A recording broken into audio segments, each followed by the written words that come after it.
ये फैक्ट्रियां हमारी जमीनों पर है और यदि हमें वहाँ रोजगार नहीं मिलेगा तो सवाल भी होगा और समय के साथ झारखंड की मिट्टी में उन्मूलन भी होगा, बवाल भी होगा और कोई नहीं बचा है। तो डीसी आपका ही पक्ष सुनेंगे तो हम भी इनके विधायक हैं, देखते हैं डीसी एक तरफा कैसे करते हैं। ऊपर में नाम सुने हैं तब से मेरा पहला हिट है,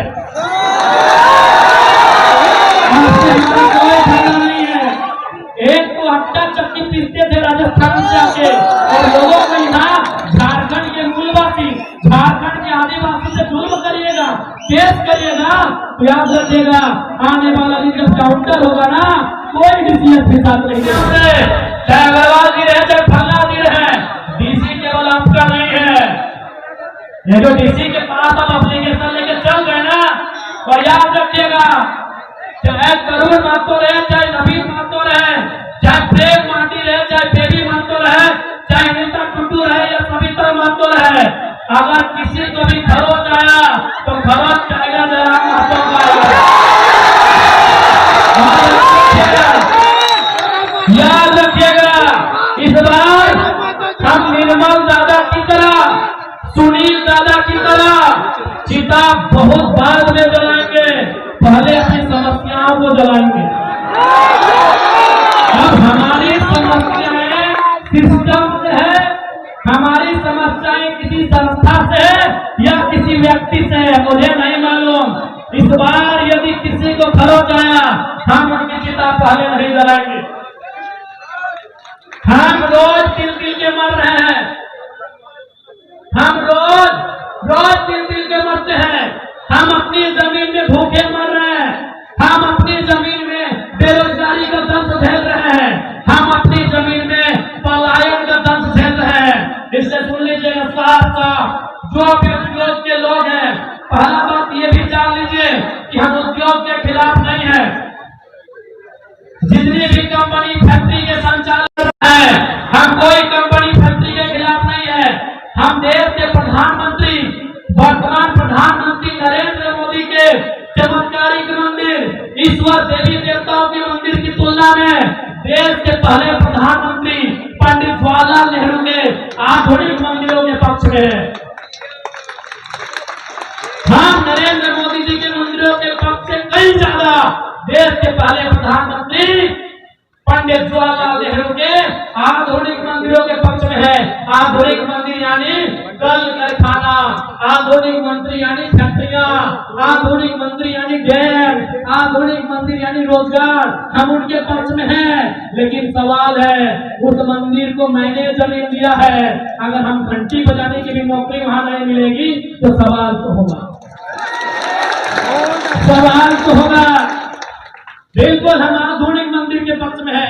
हम मोदी जी के उन धार्मिक देवी देवता आकाशीय चमत्कारिक चीजों से कई ज्यादा गुना हम पंडित नेहरू के आधुनिक मंदिर के पक्षधर है। उनका आधुनिक मंदिर का रास्ता रोजी रोजगार से होकर जाता है, गरीबों की पेट की भूख से होकर जाता है, इसलिए हम उनके पक्ष में है। लेकिन मेरा सवाल वही है, उस आधुनिक मंदिर को बचने के लिए आधुनिक मंदिर यानी टाटा की फैक्ट्रियां, आधुनिक मंदिर यानी रियादा जियादा, आधुनिक मंदिर यानी ये तमाम फैक्ट्रियां, कंपनियां, ये डैम, ये कुचाई का ये फैक्ट्रियां हमारी जमीनों पर है और यदि हमें वहाँ रोजगार नहीं मिलेगा तो सवाल भी होगा और समय के साथ झारखंड की मिट्टी में उन्मूलन भी होगा, बवाल भी होगा और कोई नहीं बचा पाएगा। आप किसी के पास चले गए, जाइए जहां जाना है चले जाइए। सिकंदर को जानते हैं ना अग्रवाल जी, हम आपको नहीं जानते हैं ना कभी मिले हैं, पेपर में नाम सुने हैं तब से मेरा पहला हिट है, आपसे हमारा कोई फायदा नहीं है। एक तो अट्टा चक्की पीसते थे राजस्थान से आके और लोगों को यहाँ झारखंड के मूलवासी, झारखंड के आदिवासी से जुल्म करिएगा, केस करिएगा तो याद रखिएगा आने वाला दिन जब काउंटर होगा ना कोई डीसी के साथ नहीं देने वाला। बिल्कुल मेरा अगर बयान आप तक पहुंच जाए तो आप आज शाम को सिकंदर के बारे में पढ़िएगा। वो सिकंदर जिसके बारे में कहा जाता है जो जीता वही सिकंदर, वो सिकंदर जो यूनान के मकदूनिया का था, जिसने पूरी दुनिया को जीतने का सपना सजाया था, जिसने भारत के बहुत कुछ हिस्सों को जीत भी लिया था, लेकिन याद रखिएगा जब वो खाली हाथ लौट के इस दुनिया से जा रहा था, जब वो मात्र 33 साल की उम्र में मरने वाला था, उसके ठीक पहले उसने अपने तमाम मंत्रियों को बुलाकर कहा था कि जब मैं मर जाऊं ना तो 3 काम करना। मेरा जब जनाजा निकले तो मेरे दोनों हाथ बाहर कर देना। तो उनके मंत्रियों ने पूछा कि महाराज दोनों हाथ बाहर करने का मतलब क्या है? बोला मेरे दोनों हाथ बाहर करना, मुट्ठी खुली करना, ताकि दुनिया को पता चलेगा कि दुनिया को जितने चला सिकंदर खाली हाथ लौट के जा रहा।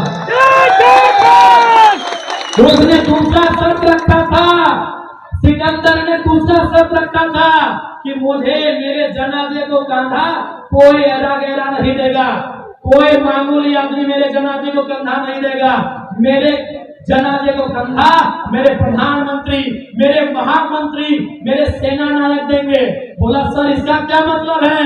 नहीं, इसका मतलब है कि दुनिया के बड़े बड़े तीस मार खा, दुनिया के बड़े बड़े दुर्रम खा, दुनिया के बड़े बड़े सेना नायक सिकंदर की सेना में थे, तलवार लेकर भाला लेकर, फिर भी उसकी जान नहीं बचा पाए। तो डीसी देखते हैं कितना दिन बचाते हैं आपको, देखते हैं कितना दिन बचाते हैं आपको।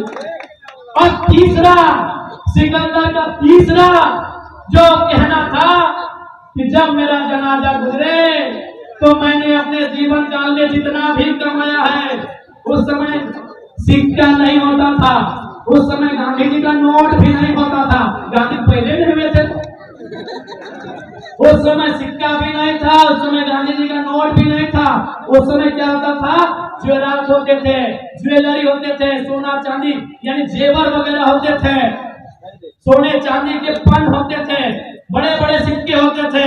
तो सिकंदर ने कहा कि मेरे मरने के बाद 1 रुपया भी मेरा जो उत्तराधिकारी होगा, मेरे मरने के बाद 1 रुपया भी मेरे उत्तराधिकारी को मत देना, बल्कि मेरे जनाजा के आगे बिछाते जाना और लोग उस पर चल के जाए, ताकि दुनिया को पता चले कि धान एक दिन धूल बन जाता है अग्रवाल में। आपके साथ साथ तमाम फैक्ट्री कंपनी चलाने वाले मालिक को कहेंगे कि धान एक दिन धूल बन जाता है। और कहा था कि डीसी एसपी बहुत छोटा होता है उनके प्रधानमंत्री लोग के सामने, उन लोग नहीं बचा पाया, इसलिए हमारी आपसे कोई व्यक्तिगत लड़ाई नहीं है। क्यों हमारी टीम आपके खिलाफ आंदोलन की, आपको भी मालूम है। आप समय पे पैसा नहीं देंगे, आप ओवरटाइम करवाएंगे, 10 मिनट लेट होने से तनख्वाह काटेंगे, तो क्या आपको हम चुमा लेंगे? क्या हम आपको चुमा लेंगे? आप अपने बारे में डीसी को कहा नहीं बताएं कि आप कौन सा गलत काम करते हैं? आपने तो बता दिया जेल के अंदर लोग उद्योग को डिस्टर्ब कर रहे हैं। आपने बताया कि आप झारखंड सरकार ने जो रेट निर्धारण किया है, non skill, skill, semi skill, skill, क्या आप उनके आधार पर पेमेंट दे रहे हैं? क्या आप पीएफ तथा जो भी सुविधाएं मजदूरों को मिलनी चाहिए आप दे रहे हैं? ग्रेजुटी दे रहे हैं? जो भी मजदूरों को सुविधा मिलनी चाहिए क्या आप अपनी फैक्ट्रियों में दे रहे हैं? अगर नहीं दे रहे हैं तो कौन मुंह से डीसी के पास गए थे? कौन मुंह से डीसी के पास गए थे? आपको क्या लगता है आपके पास पैसा है तो डीसी आपका ही पक्ष सुनेंगे? तो हम भी इनके विधायक हैं, देखते हैं डीसी एक तरफा कैसे करते हैं। आपके पास पैसा है तो डीसी आपका ही पक्ष सुनेंगे? तो हम भी इनके विधायक हैं, देखते हैं डीसी एक तरफा कैसे करते हैं। आपके पास पैसा है तो डीसी आपका ही पक्ष सुनेंगे? तो हम भी इनके विधायक हैं, देखते हैं डीसी एक तरफा कैसे करते हैं। डीसी एक तरफा कैसे करते हैं? नहीं, आप पैसे वाले हैं, आपको लगा डीसी आपके जेब में है, मुंह उठा के चल गए, तो हम भी इनके मेंबर ऑफ लेजिस्लेटिव असेंबली हैं, देखते हैं डीसी एक तरफा कैसे करते हैं। याद रखिएगा हम जनप्रतिनिधि हैं और डीसी कौन है? नौकरशाह है। नौकरशाह का मतलब क्या होता है? देखिए डीसी महोदय, हम आपके खिलाफ कोई ऐसा वचन नहीं कह रहे हैं जो सिस्टम में दुनिया को बता रहे हैं। डीसी रहे चाहे एसपी रहे, कोई नौकरशाह का पाठ होते हैं। आप जनता के सेवक हैं, हम जनप्रतिनिधि हैं। हम उनके प्रतिनिधि हैं, आप उनके सेवक हैं, हम उनके प्रतिनिधि हैं। प्रतिनिधि का मतलब क्या होता है मालूम है? नहीं मालूम है तो बता देते हैं। क्योंकि भारत एक लोकतांत्रिक देश है, यहाँ कानून बनाना होता है, यहाँ नियम बनाना होता है, यहाँ विधि बनाना होता है, और जनता डायरेक्ट विधि नहीं बना सकती है, क्योंकि जनता 1 अरब से ज्यादा है। तब ये निर्णय हुआ कि जनता 15 लाख में 20 लाख में एक प्रतिनिधि चुनेगी, वही तो हम हैं। हम जनता के प्रतिनिधि हैं, हम उन्हीं की आवाज को, उन्हीं के मुद्दों को, उन्हीं की समस्याओं को विधानसभा में, लोकसभा में, राज्यसभा में लेकर जाते हैं। इसलिए जो भी उद्योग घराना ये सोच रहा है कि पदाधिकारी आपके जेब में है, ये गलत बात है। क्योंकि किसी एसपी और जनता के होते हैं, किसी व्यक्तिगत प्रॉपर्टी के नहीं होते हैं। तो जो लोग भी ये भ्रम फैला रहे हैं, बिल्कुल भ्रम ना फैलाएं, नहीं तो ये निर्मल की मिट्टी है। अगर इस बार सवाल करेगी तो इतना बड़ा बवाल होगा कि आपको एक इंच धरती यहाँ दोबारा नहीं मिलेगी। क्या कोल्हान